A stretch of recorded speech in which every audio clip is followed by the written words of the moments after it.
Bom dia, boa tarde, boa noite a todos e todas. Retornando aqui para mais uma aula de literatura, atrasado, peço desculpa pelos imprevistos de sexta-feira, mas agora vamos falar das outras obras que nos faltam da lista da Federal, no caso, Sagarana, Morte e Vida Severina, Relato de um Certo Oriente e Nove Noites. Vamos lá?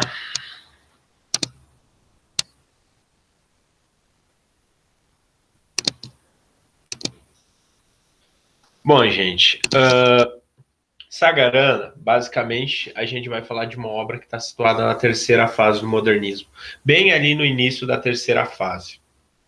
Se vocês pegam o trabalho gráfico, vocês vão ver que é um livro bem grande para a quantidade de contos que tem, ou seja, são contos longos. E por essa extensão narrativa, ou seja, por serem contos muito grandes, eles podem também ser considerados novelas. E aí fica uma questão conceitual do que é conto, do que é novela e também do que é romance.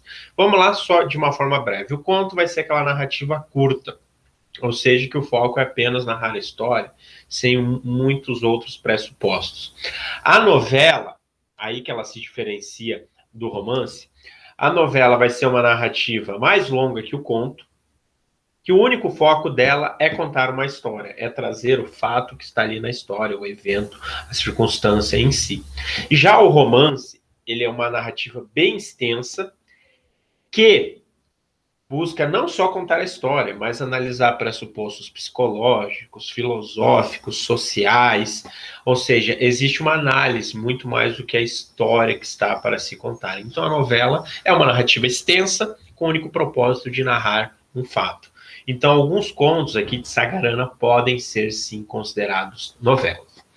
E essas novelas, elas vão fazer parte de um novo regionalismo. Por que novo regionalismo?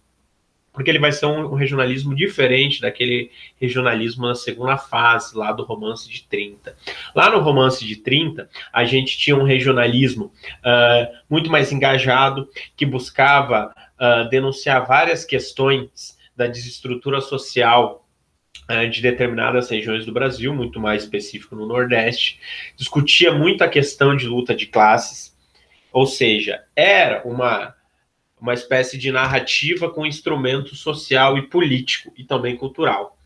Já aqui em Sagarana, esse regionalismo não vai ser engajado, ele não vai trazer nenhum tipo de discussão social, não vai falar do que é o Brasil, do que é, enfim, a política, a desestrutura social, nada disso. Ele vai simplesmente trazer elementos do sertão de Minas. Ou seja, ele vai ser ambientado no ambiente sertanejo, certo? Sem nenhum tipo de engajamento, sem nenhuma discussão cultural, social desse cunho, certo? E por quê? Porque ele é um regionalismo universal. O que seria um regionalismo universal? Todas as histórias que o Guimarães Rosa passa a narrar aqui em Sagarana, elas já foram contadas muitas vezes ao longo da história da humanidade. Vou pegar um exemplo.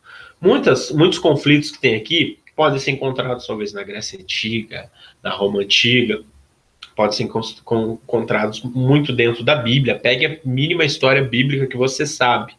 Todo aquele enredo, toda aquela trama, ela vai ser recontada aqui. Mas como ela vai ser recontada aqui? Por que recontar a mesma história? Na verdade, ela não vai ser recontada, ela vai ser reinventada a partir da teoria, dos conceitos dessa nova literatura da terceira fase. Então, peguem lá o drama mais banal que vocês sabem na Bíblia, Abel e Caim. Conflito de dois irmãos. Vai ser narrado um conflito de dois irmãos, que ao longo da história outros conflitos também foram narrados, por isso a gente considera a reinvenção literária. Histórias que já foram contadas na literatura universal, isso é importante, na cultura universal, de certa forma, seja na Arábia, seja na Europa, na Ásia, enfim, são narrativas que já existem, só que são recontadas dentro daquele contexto sertanejo de Minas Gerais. E a grande sacada de Sagarana vai ser a renovação de linguagem. E aí vem um pouquinho da figura do Guimarães Rosa, que por ele ter uma formação em línguas bem diversificada e bem culta, ele vai usar muito dessa erudição na hora de narrar.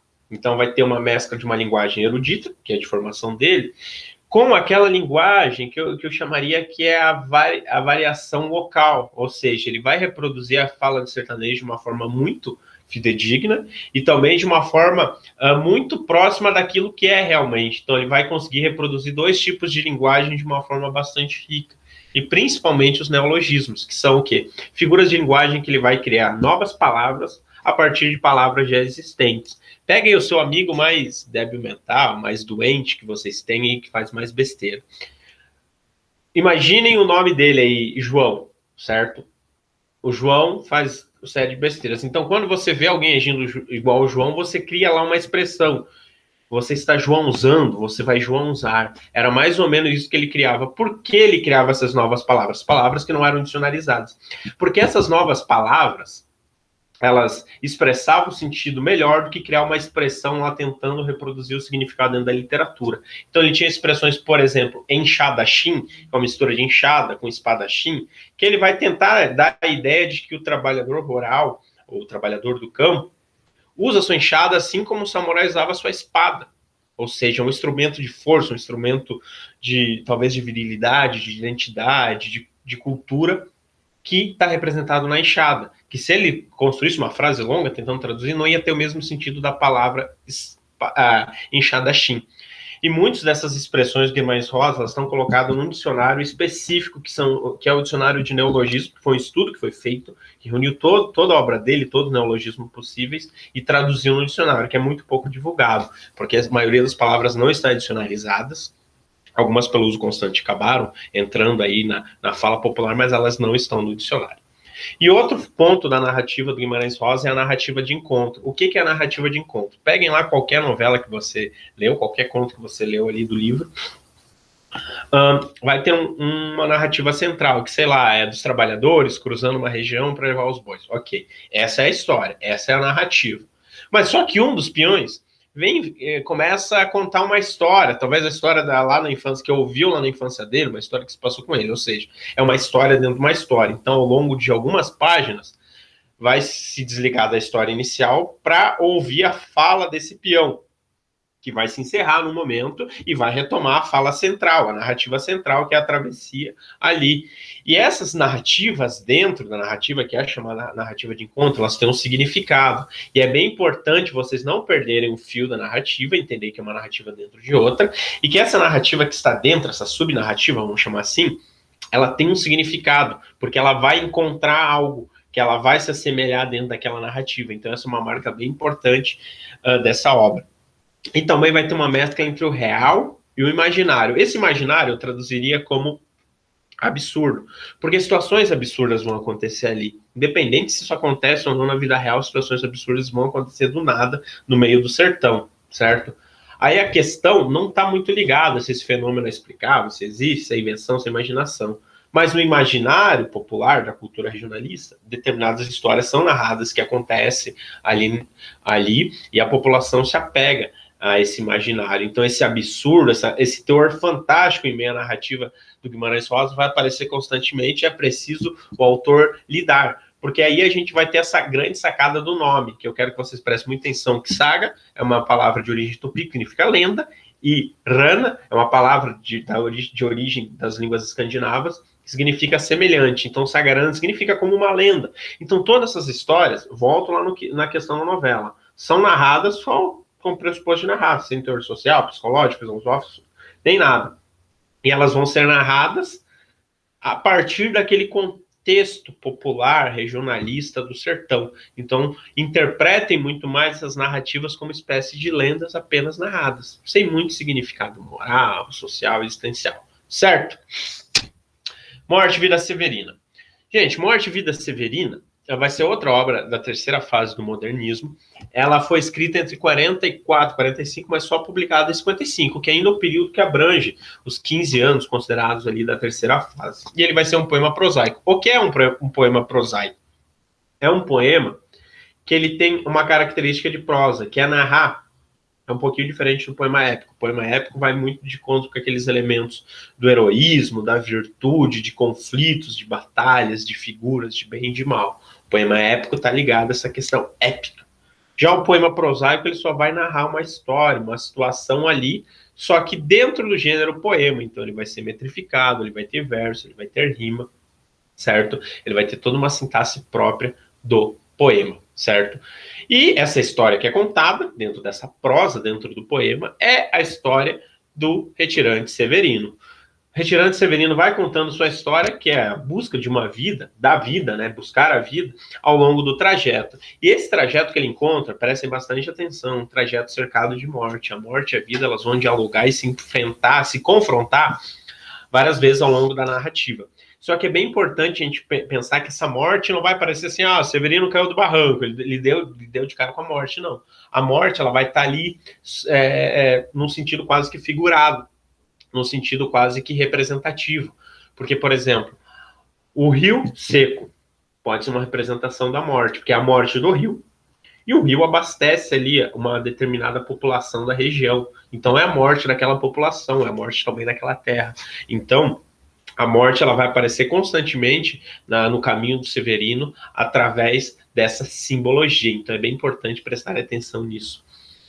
E quando se pensa na história do Severino, vamos tentar desfazer a ideia que não é a história de um homem chamado Severino que foi fazer esse êxodo, né? Sair de uma região com seca para uma região que tenha mais prosperidade. Ele não é um drama individual, ele é um drama coletivo, porque o Severino representa todas as outras vidas severinas. Então ele está falando ali de um retrato social daquela cultura regionalista.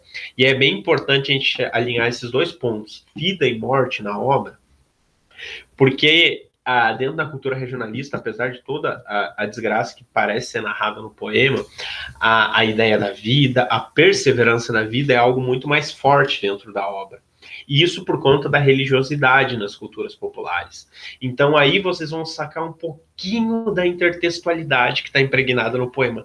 Tentem captar a intertextualidade nessa ideia de vida, de morte, né? Por quê? Aí a gente vai entrar em outro ponto, que é que Morte e Vida Severina, apesar de ser um poema, ele é considerado uma espécie de alto de Natal. Ele vai ter características de um subgênero do teatro, que era o alto. O alto era um tipo de peça popular, teatral, com um teor um pouquinho cômico, ou seja, ele brincava com determinadas situações sociais e morais, mas também tinha um caráter moralizante. Ele buscava passar uma ideia de lição de moral dentro do seu enredo, né? E aí a gente pega os autos que a gente conhece, o Alto da Barca do Inferno, do Gil Vicente, o Alto da Compadecer, do Ariano Suassuna, são duas obras que brincam com a religião de uma forma bem cômica, até ácida, né? Como é o caso de Morte e Vidas, o Alto da Barca do Inferno. Mas eles têm uma ideia moralizante de passar uma lição de moral ali. E a obra aqui, sim, também tem esse teor moralizante, que está dentro da intertextualidade dele. Que agora eu vou acabar dando um spoiler sobre o sentido da obra e também sobre quase que o sentido dessa narrativa dentro do poema. Percebam no título que morte está antes de vida. A gente sabe por uma lógica, primeiro vem a vida, se nasce, e a vida é interrompida pela morte. No título, a morte, ela está antes e a vida vem depois, porque a ideia da vida, a força da vida se sobrepôs sobre a vida da morte. E a gente vai tentar entender o quê? 2 pontos. Em que momento se comemora a vida, se celebra a vida, em que momento a vida é celebrada. E aí a gente vai ver a intertextualidade ligada a um teor religioso aqui.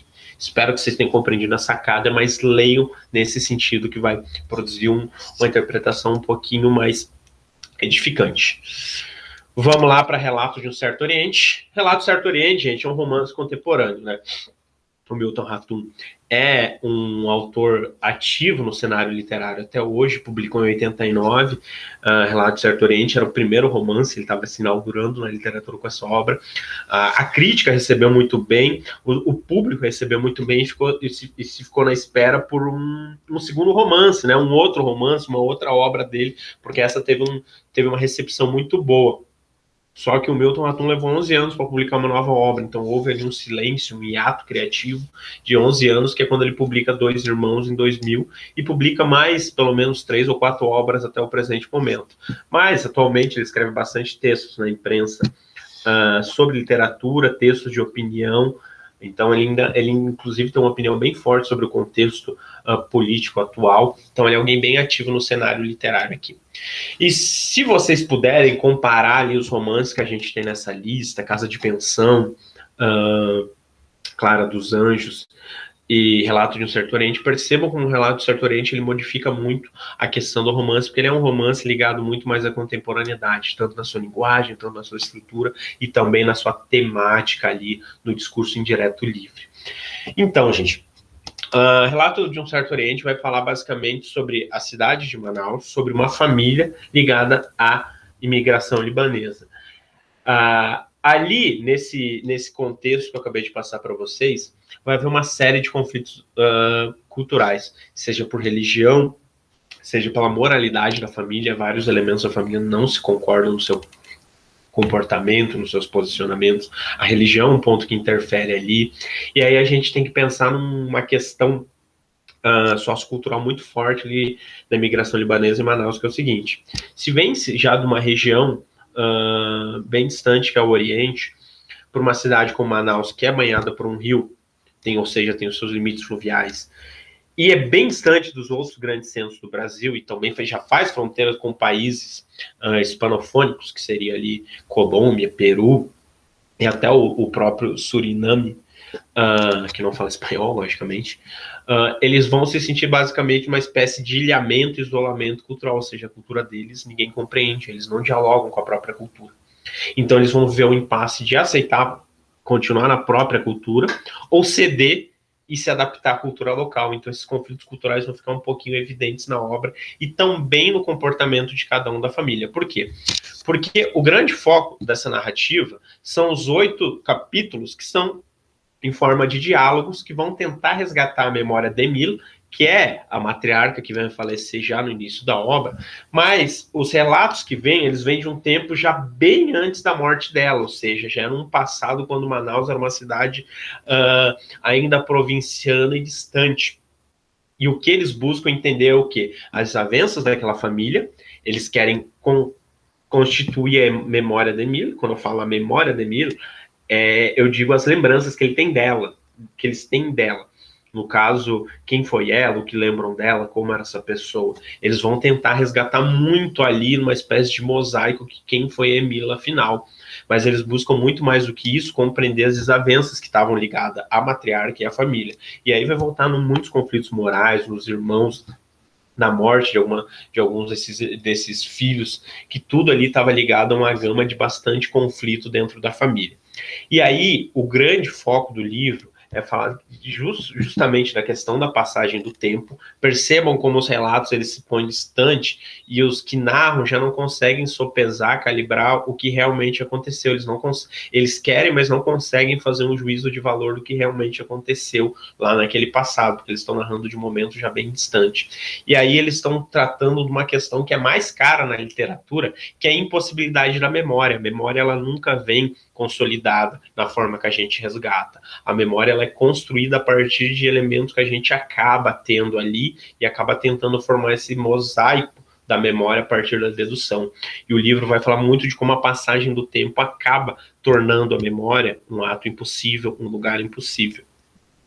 E aí uma referência bem importante ao título, que se a gente pega Relato de um Certo Oriente, pensa família libanesa, pensa-se que esse Certo Oriente é um lugar distante, que é o próprio Oriente em si, da onde eles partiram há muito tempo. Mas esse Certo Oriente, na verdade, era o comportamento, todo aquele contexto da casa familiar, da loja parisiense, que tinha um diálogo muito importante com as desavenças da casa, principalmente ao pai. E Relato de um Certo Oriente fala exatamente dessa família que já está passada na memória de muitos. E aí a gente vai perceber que, ao final da narrativa, a gente começa a entender que houve uma transformação cultural.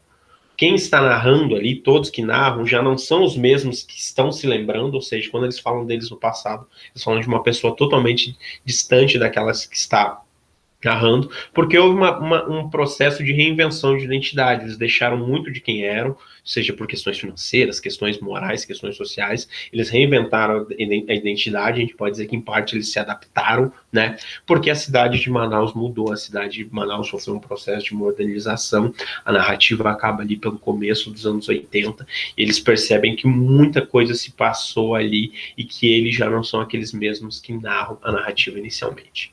Certo? Vamos para 9 noites para finalizar. Outra obra da contemporaneidade, um outro romance, que esse romance ele tem algumas passagens que ele pode se confundir com um relato de expedição. O que é um relato de expedição?